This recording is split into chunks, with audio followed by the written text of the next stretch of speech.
Francia, Alemania, antes fue Dinamarca, Noruega, Finlandia, suspendieron sus vacunaciones de AstraZeneca, que es un consorcio, internacional, Oxford AstraZeneca sueco-inglés.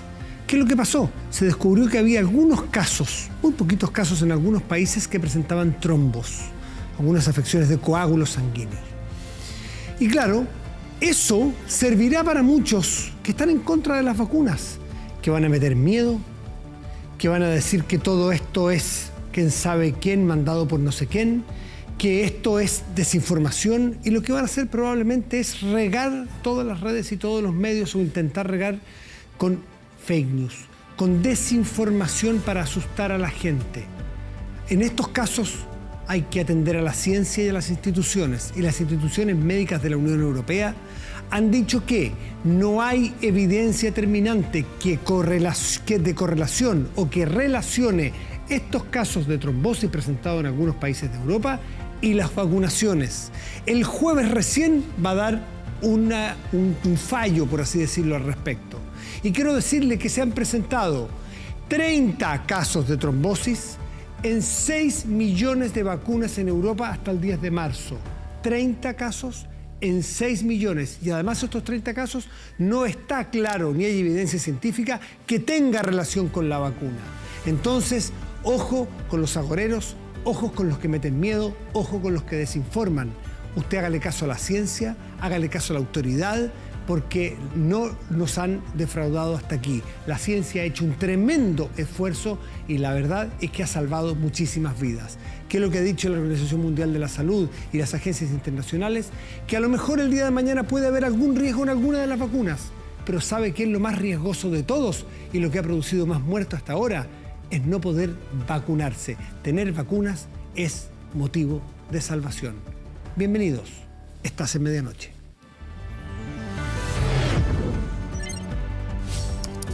Medianoche. Hoy supimos una súper buena noticia, que afortunadamente no es que nos estemos acostumbrando, pero ya no es primera vez en que el cine, el arte chileno, además de artistas muy jóvenes y además en este caso mujer, el Agente Topo ha sido elegida en una nominación dentro de nuestra zona regional para los Oscar 2021. Es decir, ya está nominada al Oscar el Agente Topo. Paréntesis, el Agente Topo, que el 2021 va a estar en las pantallas de televisión nacional, como el resto de las producciones de Maite Alberdi.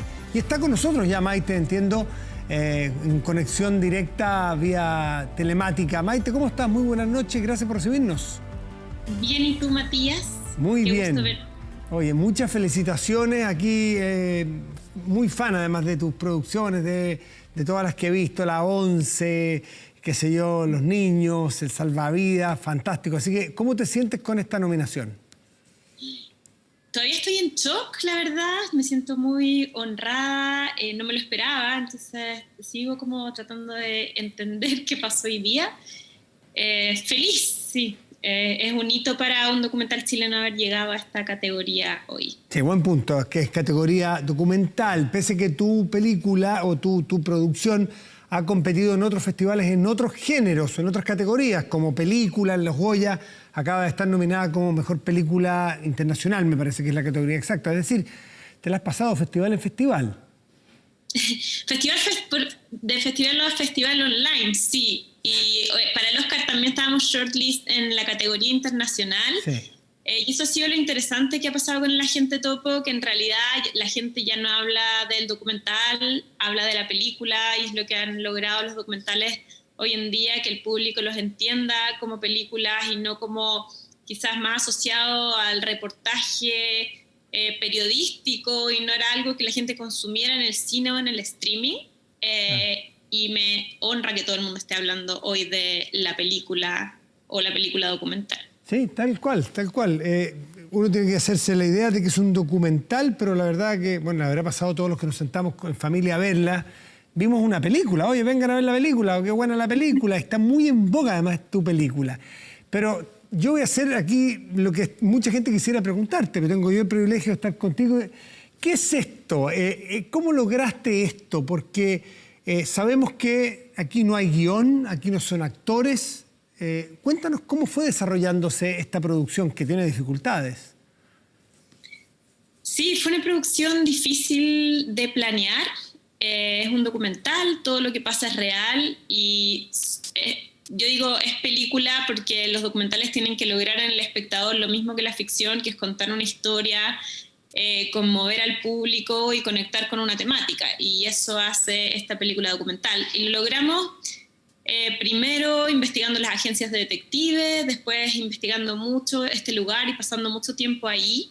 Y es un equipo que hemos trabajado juntos a lo largo de 10 años, por 10 años y aprendimos a filmar ciertos lugares y ya habíamos hecho documentales en residencias de ancianos y el tiempo que le invertimos a las producciones nos ha dado como una forma de filmar y un acceso a los personajes y de lograr una intimidad que es la que se logra en El Agente Topo, que a veces todo parece ficción, claro, pero es real y lo que nos extraña, claro, es ese acceso a la intimidad. ¿Cómo lo ¿Cuántos de estas personas hablan, hacen sus diálogos o sus parlamentos guionados por ti? ¿Alguno de ellos? Ninguno. No, ninguno. Don Sergio tampoco. El Agente Topo tampoco, nada. Es que nada. yo no sería tan creativa jamás. O sea, todo lo que yo pueda escribir, como que no sería ni la mitad de esos diálogos. Como no se me ocurre. La realidad es así, la realidad supera la ficción. Estamos llenos de historias insólitas que nos cuentan y decimos... Pero, Maite, don Sergio en algún momento sabía que estaba actuando. No, es que no estaba actuando. Mira, don Sergio llegó efectivamente... Yo partí esta historia desde Rómulo. Yo quería hacer un documental de un detective privado porque había leído que desde que cambió el sistema procesal penal en Chile se abrieron muchas agencias nuevas. Yeah. Llamé a muchos ex-PDI que habían jubilado y habían puesto sus agencias. Y ahí conocí a Rómulo, trabajé como su asistente un tiempo y entendí cómo funcionaban estos espacios y vi distintos casos de infiltrados, entre ellos uno de una residencia de ancianos donde Rómulo solía trabajar con una persona mayor.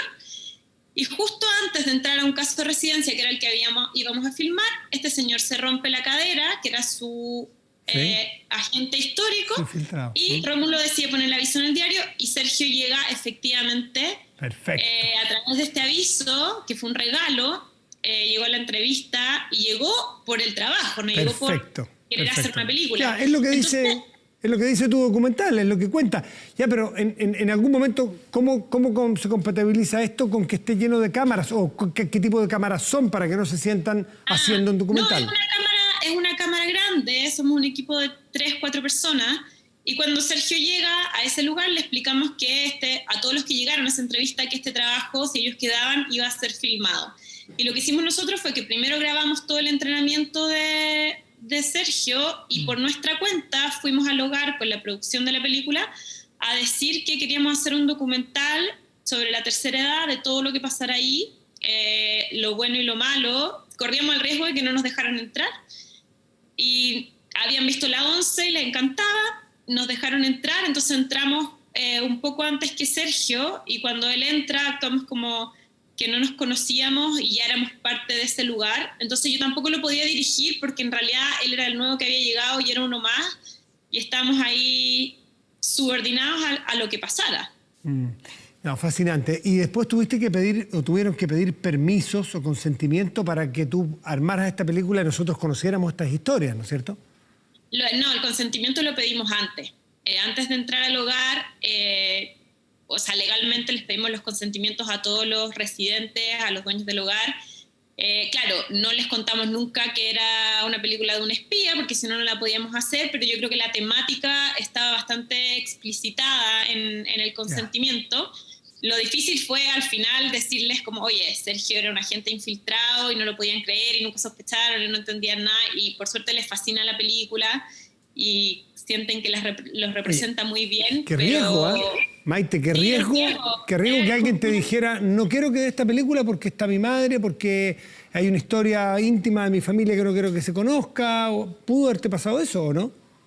Es que varias personas dijeron que no antes y esas personas no las filmamos. Ya, perfecto. Ahora, sí, hay una cosa que es maravillosa, que es parte de tu gran talento, es que cómo logras armar diálogos con, me imagino, muchos cientos de horas para ir cortando y pegando, que se fueran armando las historias sin guión, o sea, palabras que les salían a cada una de estas mujeres y estos hombres. ¿Dónde está ese oficio? Eso es lo que tú buscas, ¿no?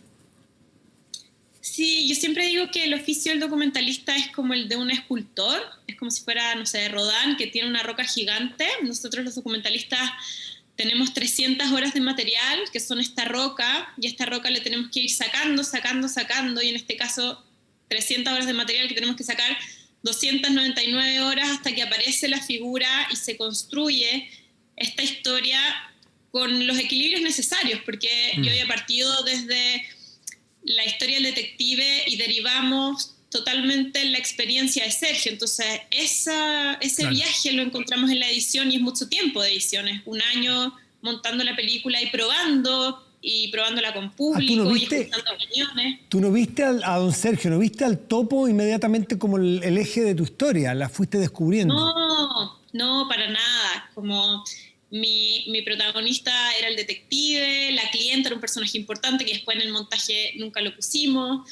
Estaba muy en el caso, y yo estaba en una narrativa como de cine negro estadounidense que quería llevar al documental, entonces era el thriller policial y las pistas, entonces al principio editamos muy desde ahí, y cuando en realidad nos damos cuenta que la narrativa avanzaba desde la racionalidad, funcionaba porque era la estructura clásica, pero la emoción del público que la veía y de nosotros estaba totalmente en lo que le iba pasando a Sergio. Entonces la idea inicial es una excusa de entrada a la película, como este agente, este detective que la vuelve particular, pero finalmente deriva en lo que le pasa a él, y eso lo descubrimos en montaje. Bueno, y la gran maravilla, que es al final como el resumen, que es lo que a cada uno le queda de reflexión al mundo que tú reflejas y que nos muestras y nos abre las puertas a un mundo desconocido, pero que intuimos, o más bien queremos hacerlo medio desconocido, que es el mundo de la tercera edad,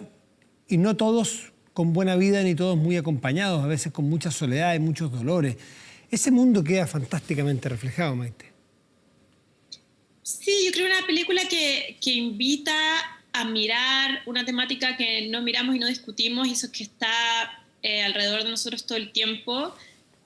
Nosotros siempre decimos que ha aumentado la expectativa de vida, pero no el deseo de vivir. En Chile las tasas más altas de suicidio son de personas mayores de entre 80 y 90 años, y creo que la cifra para mí era un abstracto, pero después de hacer esta película entiendo la soledad y entiendo ese número, quizás. Y creo que hemos pensado mucho, o nos preguntamos mucho, qué adultos queremos ser cuando niños, pero nunca proyectamos qué persona mayor queremos ser, cómo queremos vivir la vejez, y la película invita a conversar eso, y nos ha pasado mucho que es un tema que se abre en la familia, y eso ha sido bien impresionante para nosotros como equipo. ¿Qué te ha pasado en cuanto a respuestas de adultos mayores que la ven? Ya sea de tu entorno familiar, de amistades. Porque bueno, los niños quizás la ven más lejos. Esa fue la experiencia que me tocó a mí en mi familia. Los niños miraban esto con algunos diálogos que le parecían simpáticos, tiernos, unos ancianos encantadores, otros más retraídos. La gente de la edad mía, por ejemplo, que estamos frente a este tema, es un público objetivo. ¿Pero qué le pasa a la tercera edad cuando ve esta película de la tercera edad? Es el público más difícil, te diría, que uno pensaría que es el nicho de la película, pero no, les cuesta mucho, la sufren mucho, varios la esquivan, pero también otros la han usado como herramienta para conversar con sus hijos. Pero sí, es una película que es muy dolorosa para la tercera edad. Maite Alberdi, me queda muy poquito tiempo y te tendría 70.000 preguntas como telespectadora de tus muchas películas. ¿Qué proyectos estás trabajando en paralelo? Porque me imagino que no es que cierras uno y empiezas otro, ya tienes otro, y me gustaría saber en qué estás trabajando, qué tramas. Estamos trabajando en proyectos en paralelo, pero debido al confinamiento este año tuvimos que parar muchos rodajes, entonces no sé qué pase en realidad con esos proyectos, porque en los documentales los directores no podemos aplicar protocolos COVID para salir a filmar. pero yo creo que la gran invitación para nosotras como equipo ahora con esta nominación es empezar a filmar afuera y empezar a pensar proyectos que ya no son solo en Chile, y es lo que estamos pensando y aspirando ahora. Fantástico. Bueno, esta es una producción que entiendo que se hace con España, con Holanda, te tiene en la recta final de los Oscars como mejor documental. Muchísimas gracias en cuanto a la representación que nos vas a hacer y lo bien que nos haces pasar cada cierto tiempo frente a una pantalla con las historias que tú nos reflejas. Yo la 11 la encuentro insuperable. Está también creo que, no sé si está en Netflix, Esta Gente Topo está, pero Maite, muchas gracias por tu creación artística y por las historias que nos narras y nos entregas, nos regalas. Gracias, Matías, gracias por ver las películas y siempre comentarlas, te lo agradezco mucho. Que te vaya súper bien y gracias nuevamente, felicitaciones, chao. Muchas gracias, chao. Hacemos una pausa y ya volvemos, espérenos.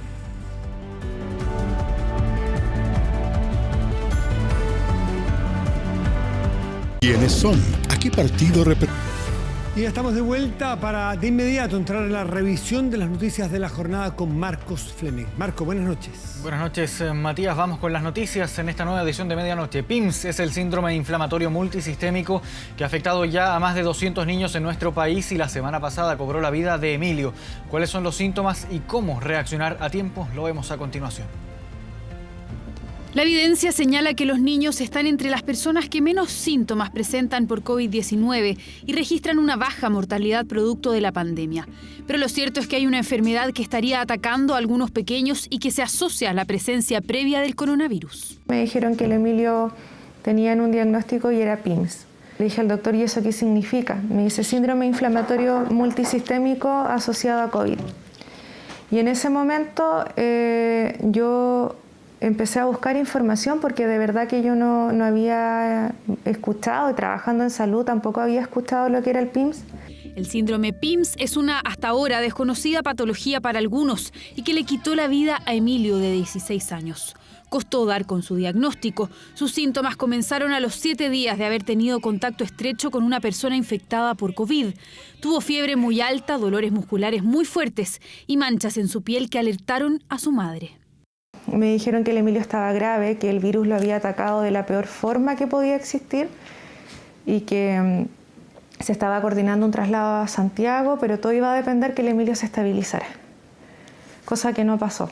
El Emilio a las 4 de la tarde hizo un paro en la UCI pediátrica, o sea, ingresando a la UCI de adulto, y el otro paro lo hizo a las 8:30, que fue en el que finalmente falleció.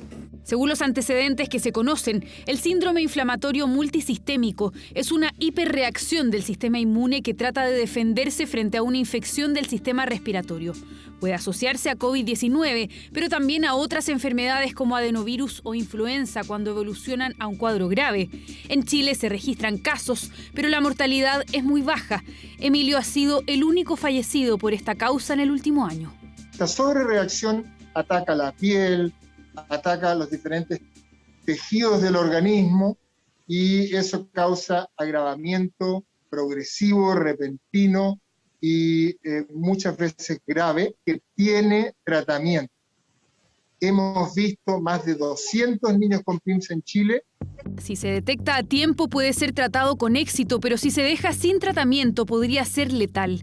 Aunque la mayoría de los niños que tiene coronavirus es asintomático, el PIMS sí tiene síntomas y la Sociedad Chilena de Pediatría advirtió sobre ellos. Cefalea o confusión, dificultad para respirar o tos, edema en los labios, vómitos, dolor abdominal o diarrea, también edemas en manos y pies. Dentro de los más comunes también están conjuntivitis sin secreción, disfunciones cardíacas, manchas en la piel o inflamación de ganglios. Son síntomas que se asemejan a una enfermedad que nosotros llamamos enfermedad de Kawasaki, que es una enfermedad también inflamatoria. En el agudo, ¿no es cierto?, en ese paciente que presenta shock y que está gravemente enfermo porque requiere tratamiento en UCI, que generalmente es corto, pero requieren apoyo de UCI, ya sea con ventilación mecánica, con drogas vasoactivas y manejo de intensivo.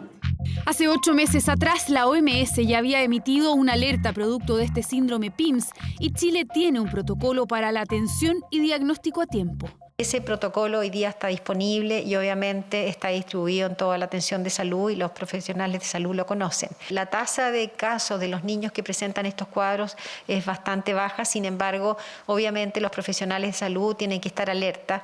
Es importante decir que este cuadro inflamatorio es un cuadro que se presenta en general post-infección, entre 2 y 6 semanas después de la infección. Y aunque en la mayoría de los casos esta enfermedad ha sido tratada con buenos resultados, es clave conocer cómo manejarla y reaccionar ante los síntomas. Para la madre de Emilio, informar y alertar a otros padres ha resultado ser uno de sus objetivos, mientras sigue en el doloroso duelo por la muerte de su hijo. Continúa la controversia tras la autorización de cultos religiosos en fase 2 pese a las estrictas medidas que significaron el cierre de gimnasios y casinos. Desde el Colegio Médico apuntaron a un mensaje confuso para la ciudadanía. La autoridad sanitaria defendió su decisión. Endureceremos algunas medidas.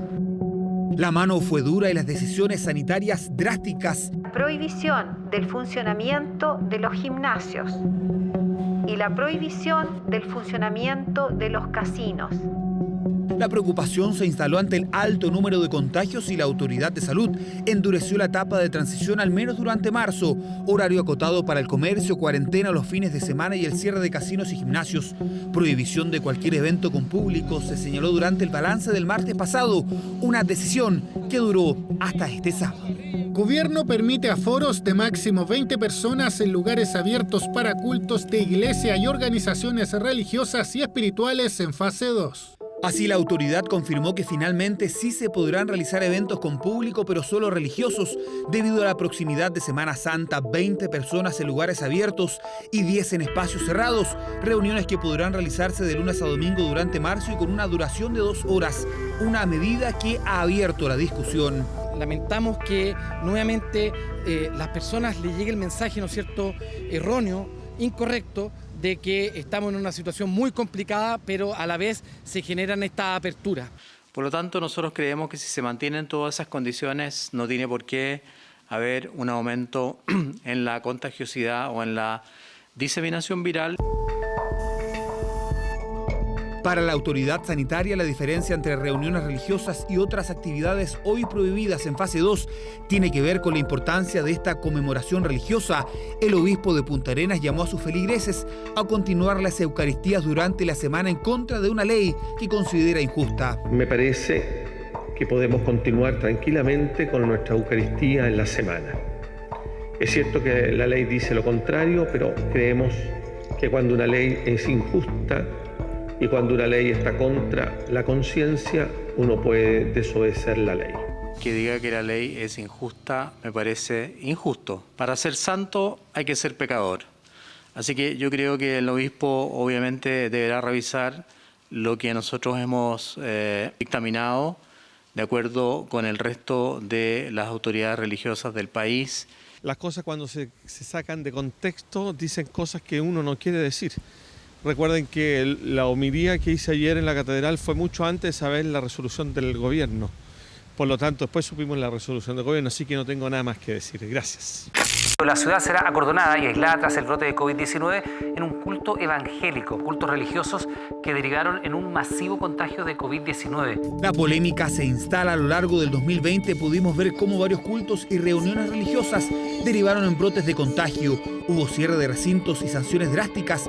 Pese a eso, las autoridades, tanto de la Iglesia Católica como la Evangélica, celebran esta decisión de permitir reuniones con las respectivas medidas sanitarias. Va en la dirección correcta, porque no se entendía cómo era posible en esta fase que un grupo de personas pequeño no podía reunirse para celebrar el culto religioso.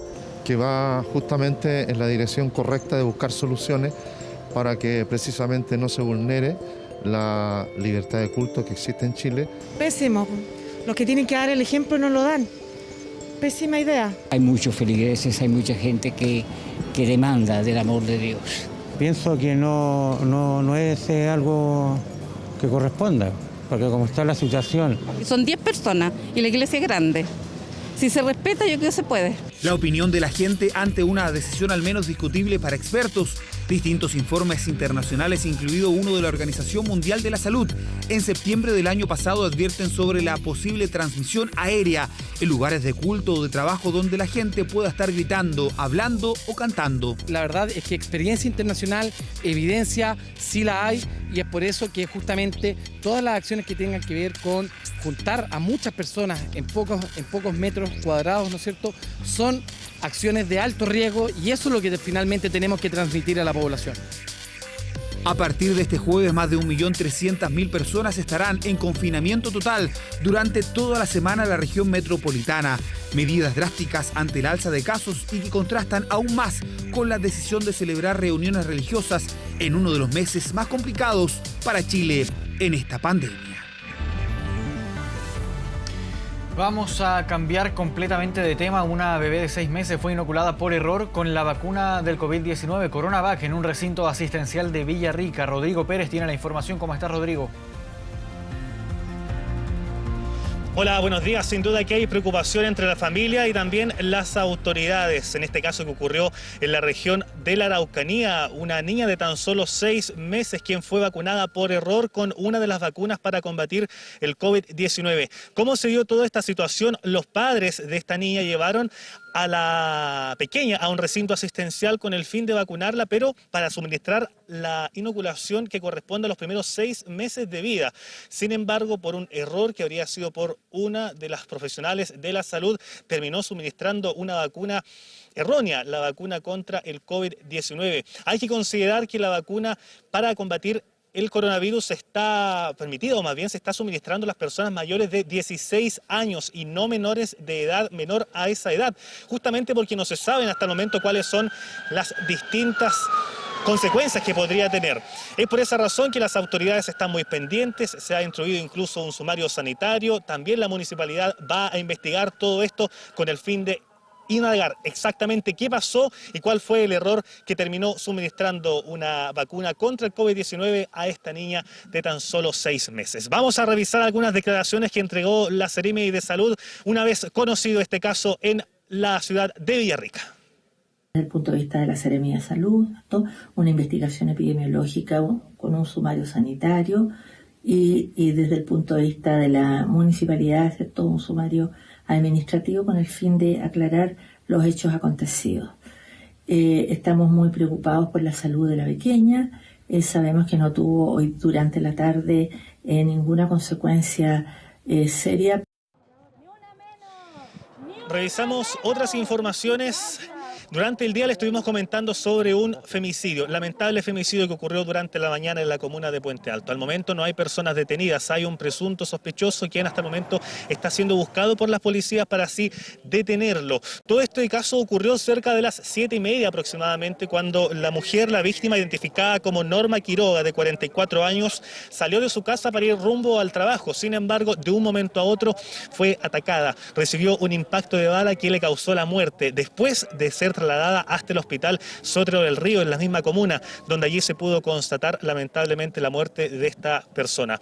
Hubo antecedentes de violencia intrafamiliar. ¿Por qué? Porque el presunto sospechoso sería su expareja. Esta mujer denunció 3 veces a su expareja en mayo de 2012, en julio de 2017 y también en mayo de 2020. Una por lesiones leves y también otra por amenazas.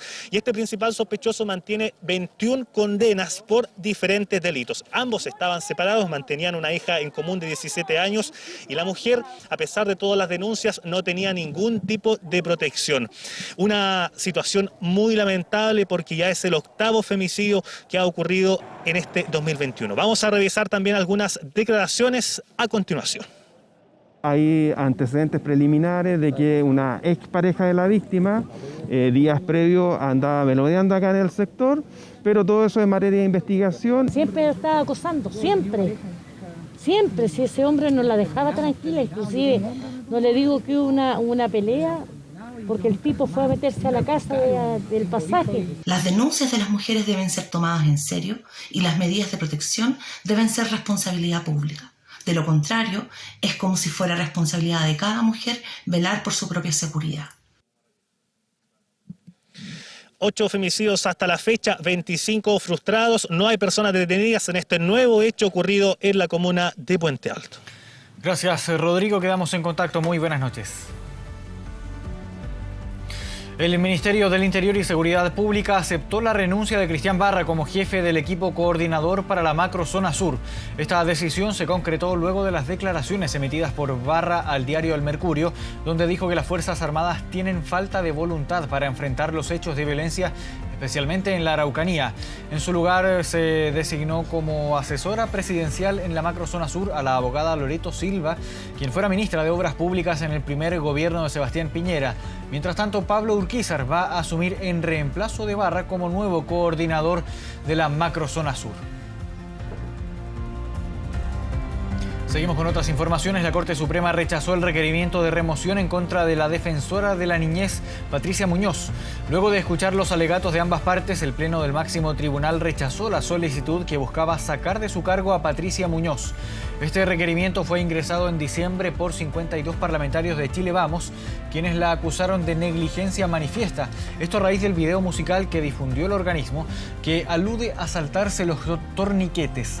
En su cuenta de Twitter, Muñoz dijo que enfrentaba la decisión con serenidad, valorando la posibilidad de seguir defendiendo los derechos humanos de los niños, niñas y adolescentes.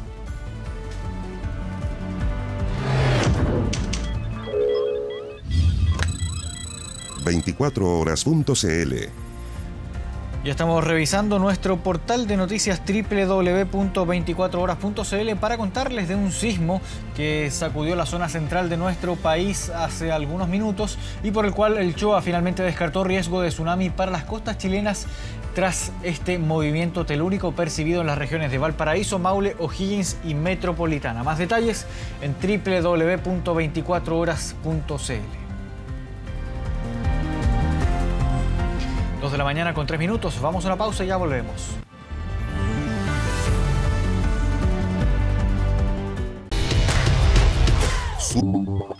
Vamos a noticias del mundo en medianoche. La OMS convocó a una reunión urgente para abordar la polémica de AstraZeneca luego de que Alemania, Italia, Francia y España suspendieran el uso de la vacuna por la preocupación ante los reportes de que algunas personas vacunadas pudieran desarrollar coágulos sanguíneos. La Organización Mundial de la Salud señaló que se debe seguir usando la vacuna de AstraZeneca y que se va a reunir este martes de forma urgente debido a la polémica por la vacunación en Europa por los casos de muerte por trombos sanguíneos en personas vacunadas. Por su parte, la Agencia de Medicamentos Europeos publicó un comunicado en el que se señala que esta vacuna tiene más beneficios que riesgos. Seguimos en Europa. Italia entró este lunes en confinamiento estricto para frenar la nueva ola de contagios. Gran parte del país europeo va a estar desde este lunes en cuarentena con la prohibición de salir a la calle si no es para trabajar o por motivos de urgencia y con el 80% de los niños de vuelta a clases por internet. Cerca de 42 millones de italianos que habitan en 10 regiones entraron a la llamada zona roja hasta el próximo 7 de abril ante el aumento de casos y la presión en los hospitales. Italia reporta hasta el momento 102.000 muertos y más de 3 millones de contagiados. Vamos a Bolivia. Yanine Áñez, la expresidenta interina, se encuentra en una prisión para mujeres luego de que el juez ordenara que pase 4 meses de cárcel a la espera de un juicio. Por primera vez en la historia de Bolivia, un exmandatario es encarcelado. Esto ocurrió tras la audiencia en la que, tras 8 horas, una jueza determinó que la expresidenta interina tendrá que estar 4 meses en la cárcel de Obrajes en La Paz, al igual que los 2 exministros detenidos. La justicia determinó que existe riesgo de fuga y que los acusados intervengan en este proceso que se les sigue por la supuesta incitación que terminó con la salida de Evo Morales del poder en 2019.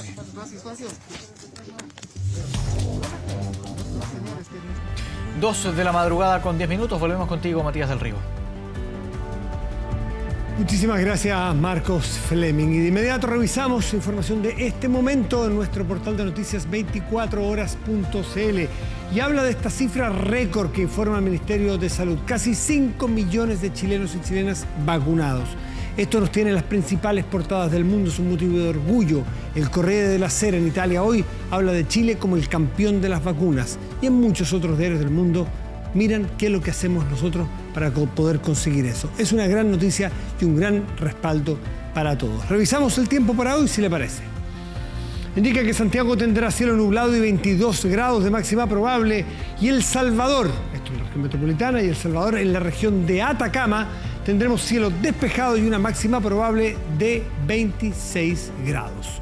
Y con la información del tiempo para hoy, los invitamos a que descanse, a que nos reencontremos mañana y sobre todo a que se cuide y nos cuidemos todos. Muy buenas noches y gracias por venir.